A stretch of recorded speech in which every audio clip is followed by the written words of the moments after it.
இதில் எங்களுக்கு என்னென்னா, இந்த சபை நாகரிகம், ஒரு கூட்டத்தில் எப்படி பேசுவது, ஒரு விழாவில் எப்படி கலந்து கொண்டு, அதெல்லாம் எங்களுக்கு தெரியாது. கிட்டத்தட்ட நாங்கள் ஊர்லேருந்து வந்த ஒரு ரா மெட்டீரியலாகவே இருந்தோம். இன்று வரைக்கும் அப்படித்தான் இருக்கோம். விஜய் அவர்கள் மறைவு வரைக்கும் ரா மெட்டீரியல் தான் இருந்தார். ஆனால் அப்போ எங்களுக்கு ஒரு நண்பர் எப்படி சேர்றாரு, ராதாரவி, தியாகு, எஸ்.எஸ். சந்திரன், பாண்டி, இவங்கெல்லாம் நண்பர்களாக வர்றாங்க.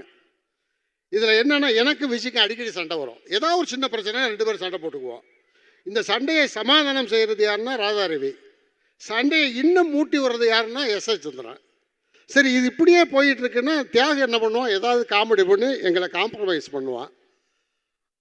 இதுக்கிடையில் பாண்டிய உள்ள புகுந்து என்னத்துக்காக சண்டை போடுறோம், என்ன விஷயமே தெரியாமல், ஆனால் நீங்கள் பேசுனது தப்புன்னு, ஆனால் நீங்கள் பேசுனது சரின்னு சொல்லி, இப்படி ஒரு கள்ளங்கபடமற்ற ஒரு ஆனந்தமான ஒரு மகிழ்ச்சியான நாட்கள்.